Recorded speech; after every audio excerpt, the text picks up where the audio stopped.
안녕하세요. 오늘 권력과 조직 정치, 자, 교재 294쪽부터의 이야기입니다. 제가 앞에 이렇게 그 태블릿 PC로 보고 있는 거는 여러분들에게 올려드린 강의 자료하고 똑같습니다. 강의 자료하고 책을 나란히 보면서 이야기를 하고 있습니다.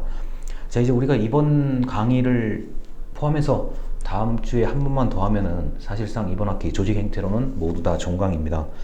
우리 추가로 촬영을 원하는 주제들이 생각보다 또 많더라고요. 그래서 이제 통합부터 자취, 기숙사, 그리고 방학 때 무엇을 하면 좋을지까지 여러 가지의 소재를 저에게 알려주셨기 때문에 가능한 한 그것을 전부 다 촬영을 해서 이번 학기를 종강하는 걸로 하겠습니다.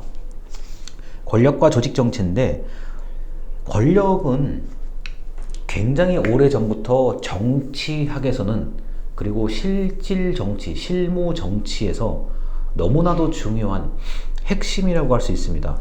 일단 권력을 설명하기 전에 제가 이제 강의 자료에 가족 유사성이라는 단어를 써놨어요. 그게 뭐냐면은, 권력이라는 하나의 현상은 그대로 있는데 어떤 철학자는 A라는 관점으로 보고, 어떤 정치학자는 B라는 관점으로 보고, 또 실제로 정치를 하는 사람은 C라는 관점에서 보고, 그러니까 같은 현상을 여러 측면에서 바라볼 수 있다. 그리고 이렇게 보면은 엄마 닮은 것 같고 저렇게 보면 아빠 닮은 것 같은 그런 모습을 가진, 그런 특징을 가진 대표적인 어떤 개념이 바로 권력이다 라고 철학자 비트겐슈타인이 이렇게 묘사를 했었습니다.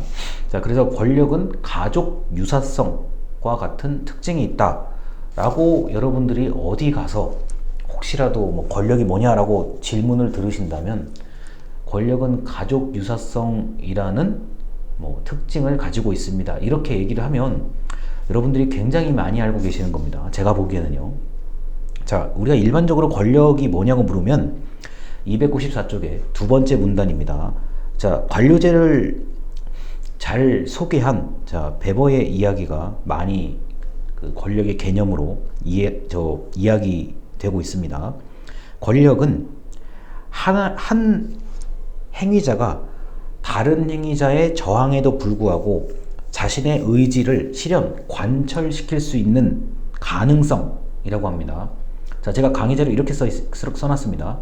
A가 B에게 A의 의지, 나의 의지를 하는 것, 실현하는 것. 그런데 이제 중요한 단어가 있죠. 중요한 문장이 있죠. A는 B의 저항에도 불구하고, 나는 상대방의 저항에도 불구하고 나의 뜻을 상대방에게 전달하는 것, 이게 바로 권력입니다. 자, 그렇기 때문에 어느 정도 강제성이 있죠. 자, 295쪽의 아래에서 네 번째 줄입니다. 권력은 사회적 행위자 간의 관계로 나타난다. 자, 그것은 학교 안에서도 나타날 수 있고, 기업 안에서도 나타날 수 있고, 정부 안에서도 나타날 수 있고, 자, 조직과 조직 사이, 정부와 정부 사이에도 권력이라는 것은 나타날 수 있습니다. 자, 관계가 있다라는 거고요. 자, 296쪽의 맨 위에 줄입니다. 자, 권력은 상대방의 저항이 있을 때, 자, 맞은편에 저항이 있을 때, 그리고 권력을 쓰는 사람과 권력을 받는 사람 사이에 이해관계가 있을 때 존재한다. 자, 그래서 대표적인 게 갑을 관계입니다. 우리가 계약을 하거나, 뭐 고용계약을 하거나, 노동계약을 하거나, 또는 일거리를 주고받고 돈을 받는 거의 대부분의 행위에서는 갑을 관계가 형성이 되죠. 보통 갑을 권력을 행사하는 편, 을을 권력을 수용하는 편으로 이해하고 있습니다. 자, 그리고 방금 말씀드린 대로 권력은 강제성이 굉장히 동반되는 거죠. 자, 그래서 강제력이 없으면 권력을 실질적으로 행사하기가 어렵다라고 보셔도 크게 틀린 것은 아닙니다. 가장 강제성이 높은 권력 행사는 사람을 죽이는 겁니다. 사형제도라고 할 수 있죠. 과거에는 뭐 사형제도라고 말할 것까지 없이 왕이나 황제가 저 사람을 죽여라 그러면 죽이는 거죠. 가장 강력한 권력 행사는 사람의 목숨을 뺏는 겁니다.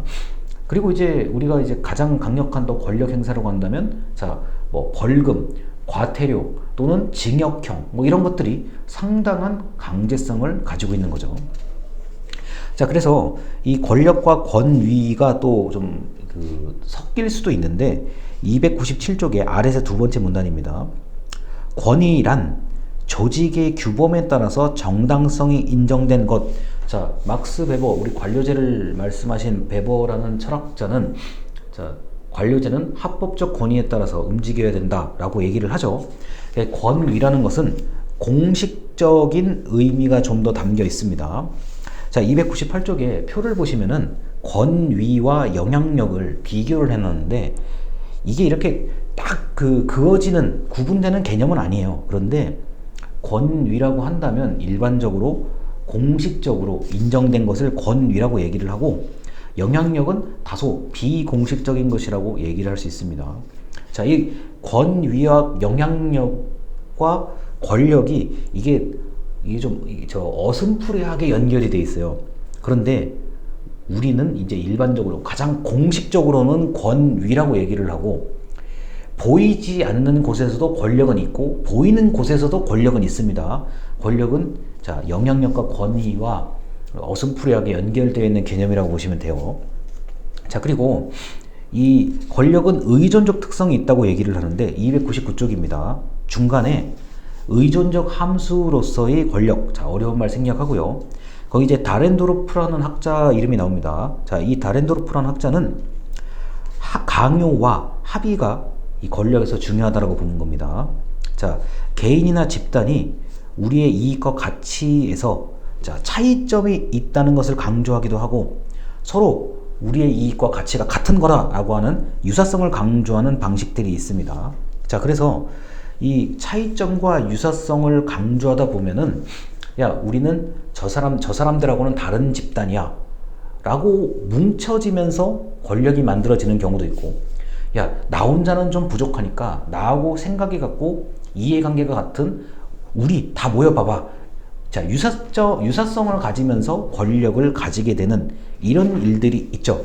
자, 그러다 보니까 300쪽의 위에서 두 번째 줄입니다. 의존 이론이라고 되어 있는데, 자, 어떤 행위자의 권력은 상대방이 나에게 의존하고 있는 정도에 따라 결정된다. 자, 상대가 나에게 의존하면 할수록, 자, 나의 권력은 커진다는 얘기죠.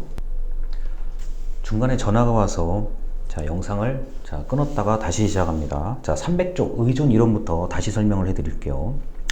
의존 이론은 어떤 행위자의 권력은 상대방이 나에게 의존하고 있는 정도에 따라 결정된다라고 합니다. 이거 굉장히 의외로 쉽게 생각할 수 있습니다. 상대가 나한테 의존하면 할수록 나의 권력이 커진다는 얘기예요. 우리 흔히 어르신들이 하는 말로, 남이 나에게 아쉬운 것이 있으면 있을수록 내가 더 유리하다고 얘기를 하거든요. 자, 다시요. 자, 뭐 김영재라는 사람이, 다른 거는 잘 모르겠지만 A라는 거는 김영재가 참 잘한다, 또는 그 사람밖에 없다 라고 한다면 A라는 부분에 대해서는 김영재라는 사람이 권력이 커진다는 얘기죠. 이게 의존 이론이에요. 제가 예전에 이걸 이해를 잘 못했는데, 약간 더 이제 사회 경험을 쌓다 보니까 별게 아니더라고요. 당연히 상대가 더 좀 애원하고 더 급하고 다급하고 좀 목마른 사람이 우물 판다라는 얘기처럼 그렇게 된다고 하면은 당연히 권력이 더 커지고 이른바 영향력도 더 커지겠죠.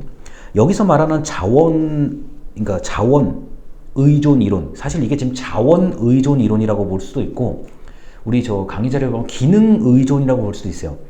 자, 자원. 자, 상대방이 돈이 없어. 자, 내가 돈을 빌려줄 수 있거나 돈을 줄 수 있는 입장이에요. 그럼 당연히 내가 권력이 커지는 거죠. 자, 또는 방금 말했듯이, 자, 이거는 저 사람밖에 못해. 그럼 저 사람이라고 하는 그 대상이 권력이 커진다는 거죠. 너무 뻔한 얘기를 하고 있는 겁니다. 자, 301쪽의 맨 위에 줄, 자원이란, 자, 인간이 가치 있게 느끼는 물질, 비물질적인 것을 말한다. 기능이란, 자, 불확실성을 대처하는 능력을 말한다. 자, 좀 이게 추상적으로 되어 있는데, 자원의 대표적인 것은 돈입니다. 자원의 대표적인 것은 돈. 기능의 대표적인 것은 지식이에요. 아, 저 사람한테만 물어보면 정답이 바로 나오는데, 답이 나온다. 그럼 그 사람이, 답을 알려줄 수 있는 그 사람이 권력이 많은 거죠. 아주 쉽게 생각하시면 됩니다. 자, 그래서 이 자원은 의존 모형이 여러 가지가 있는데, 그 301쪽에 맨 아래 보면 반괄호 1번 합법적 권력이죠. 자, 이거는 권한을 가지고 있는, 자, 그리고 법률적으로 그 조직, 그 사람만이 해야 된다라고 한다면 합법, 자, 법으로부터 권력이 나타난다는 거고요. 그러니까 근거를 두고 있다는 거고요. 그 다음에 302쪽의 반괄호 2번 보상적 권력은 다른 사람들이 가치 있게 생각하는 보상을 줄 수 있는 능력, 자, 상을 줄 수 있는 권력, 돈을 줄 수 있는 권력, 그러면은 그것으로부터 보상을 해줄 수 있는 거죠. 권력이 보상으로부터 나온다는 겁니다. 자, 그 다음 강제적 권력. 가장 이게 우리가 알고 있는 권력의 그 좀 나쁜 모습이죠. 자, 강제력으로부터 권력이 나온다. 사람을 죽일 수 있다. 가둘 수 있다. 신체를, 자, 구속, 제한할 수 있다. 그것으로부터 나오는 권력을 얘기하는 겁니다. 자, 그 다음에 준거적 권력인데, 이 준거적 권력, 준거라는 단어가 referent라는 영어 단어예요. 이게 뭐냐면은, 나는 저 사람이 너무 좋아. 자, 나는 어느 가수의 팬클럽이야. 자, 어떤 분들은 그 팬클럽, 우리가 팬덤이라고 얘기하죠. 특정한 대상에 대해서 너무나 사랑하고 애정을 가지고 있는 팬덤을 이제 그 뭐 권력의 어떤 대상에서 연구해서 제외하는 것도 있는데, 만약에 권력하고 영향력하고 권위를, 이게 권위가 어슴푸레하게 뒤섞여 있다고 하면은 팬클럽도 사실은 준거적 권력에 해당이 되는 거예요. 팬클럽. 뭐 예를 들어서 정치적인 어떤 뭐 그 유력한 사람 주변에는 뭐 많으면 10만 명, 더 많으면 100만 명 정도의 뭐 아무것도 특별한 거 하지 않았는데도 불구하고 그 사람의 매력에 끌려서, 그 사람의 어떤 이미지에 끌려서 그 사람 주변에 모여 있는 경우들이 팬클럽이죠. 어떻게 보면요. 그런데 그런 팬클럽을 저는 준거적 권력에 해당이 된다고 보는 겁니다. 자, 그리고 전문적 권력이 이제 304쪽의 맨 위에 줄인데, 이거는 그 사람의 전문성, 지식, 저 사람 아니면 안 된다라고 했을 경우에 그것으로부터 나오는 권력이 바로 전문적 권력입니다. 그래서 권력의 근거를 지금 얘기하고 있는 거예요. 법, 상과 벌, 강제력, 그 다음에 어떤 매력, 그 사람만의 독특한 특징, 이게 준거. 그 다음에 지식과 기능, 기술에 관련된 그런 권력까지 아주 다양합니다. 자, 그리고 권력의 원천에 따른 건데 이게 별건 아니에요. 자, 304쪽에 아래에서 두 번째 문단입니다. 정보 권력이란, 자, 정보에 접근할 수 있는 권력, 자, 정보 접근 권한이죠. 우리가 영화 같은 걸 보면은 뭐 탑시크릿이라고 돼 있고, 뭐 1급 비밀, 2급 비밀. 당연히 저 첩보 영화 보면은 항상 뭐 여기에 접근 권한이 있냐 없냐 맨날 그러잖아요. 그게 이제 정보 접근 권력에 관련된 거. 그 다음에 이제 위상 권력이라는 게 있는데, 위상 권력은 이제 명성, 저 사람의 어떤 가문, 혈통, 그 다음에 족보, 우리나라 말로는 족보죠. 자, 이런 것들에 대한 권력이 있습니다. 뭐 예를 들어서 예를 들어서요. 뭐 케네디 가문, 뭐 링컨 가문, 뭐 이런 아주 그 엄청난 그런 명성에 기인하는 권력들이 있습니다. 자, 그리고 그 305쪽에 동그라미 1번에 있습니다. 중간 문단에요. 자, 동그라미 1번, 환경이 불확실한데 효과적으로 처리하는 것. 동그라미 2번, 업무 흐름의 중심성. 자, 업무가 모인다. 한 사람 또는 한 곳으로 모인다가 중심성이 높다는 거. 동그라미 3번이 업무의 대체성이 낮을 때, 저 사람 아니면 안 돼, 저 조직이 아니면 안 돼, 저 팀이 아니면 안 돼. 이럴 경우에 권력이, 자, 더 커진다. 권력의 의존도가 더 높아진다. 자, 이런 거죠. 불확실한 것보다는 확실하게 뭔가를 해줄 수 있는 그 사람. 자, 그리고 권력이 분산된 게 아니라 집중되어 있을수록, 이거 아니면 안 돼, 이 사람 아니면 안 돼, 그렇게 되면 될수록 권력의 의존도가 증가한다 라고 하는 거죠. 이 너무 뻔한 얘기를 지금 계속하고 있는 겁니다. 자, 그리고 제가 강의 자료에 정치학의 핵심 주제는, 자, 권력이에요. 권력이고, 나와 너와의, 갑과 을의 개인 간의 권력 관계, 이거를 쭉 확장시키면 이제 세계적인 권력, 뭐 미국과 중국, 뭐 이런 식으로. 옛날 같으면은, 자, 그 냉전 시대요. 자, 미국과 소련, 이런 것들이 이제 권력인 거고요. 자, 그리고 이제 그 개인 간의 권력을 아주 넓게 본다 그러면 이제 패권 이론. 자, 과거에 그 고대 그리스 로마 시절에는 로마라는 제국이 전 세계를 뭐 이렇게 한번 다 석권했다라고 표현을 하죠. 어느 시간이 지나가서 뭐 예를 들어서요. 자, 영국이란 나라가 그 엘리자베스 여왕 시절부터 해가지고 바다를 건너서 뭐 이렇게 뭐 식민지 시절도 있는 거고, 뭐 여러 가지 패권을 다툰다라고 보통 표현을 하죠. 이것들이 전부 다 속성은 권력이라고 보시면 거의 정확합니다. 자, 전 그리고 권력이라는 단어를 들으면 제가 어렸을 때는 전혀 떠오르지 못했는데 저는 이제 권력이라는 단어를 들으면 가장 비유적인 표현은 저는 우산이라는 표현을 저는 잘 쓰는 사람이요. 자, 우산이라는 거는 우산이 크고 단단하면 단단할수록 이제 흔히 말해서 권력이 크고 단단하다고 이제 저는 이제 느끼는 거고, 만약에 이게 우산이 뭐 찢어지고 뭐 해가지고 뭐 햇빛도 들어오고 뭐 비도 새고 그러면은 이거는 우산의 기능, 자 권력의 기능이 많이 없거나 약화되거나 사실은 있으나 없으나 한 그런 우산일 수도 있는 거죠. 자, 이런 엄브렐러죠. 이 엄브렐러라는 단어가 보통 영어 사전에는 이제 우산으로 나오는데 이걸 이제 비유적으로 이제 빗대서 표현을 하면은 뭐 우리가 레지던트 이블이라는 영화를 보면 엄브렐러라고 표현을 하거든요. 회사 이름 엄브렐러, 이제 우산, 어떤 무언가에 가려진, 근데 이제 엄청난 뭐 어떤 권한이나 권력을 가진 그런 것을 엄브렐러라고 보통 표현을 하죠. 비유적으로는요. 그리고 이제 그 우리 뭐 국가 간의 뭐 문제에서는 이 엄브렐러라는 것은 해구산, 뉴클레어 엄브렐러 그러면 이제 해구산, 보호 체계 뭐 이런 것들이요. 그래서 우산이라는 단어가 저 개인적으로는 이 권력하고 그 비유할 수 있는 여러 가지 그 대상들 중에서 저는 우산이라는 단어를 굉장히 의미심장하게 느끼는 사람입니다. 자, 이건 여러분들과 생각이 좀 다를 수 있어요. 자, 그래서 권력에 대해서 일단 전반부는 여기까지 영상을 마치고 이제 후반부 얘기를 좀 더 드리도록 하겠습니다. 자, 들어주셔서 감사합니다.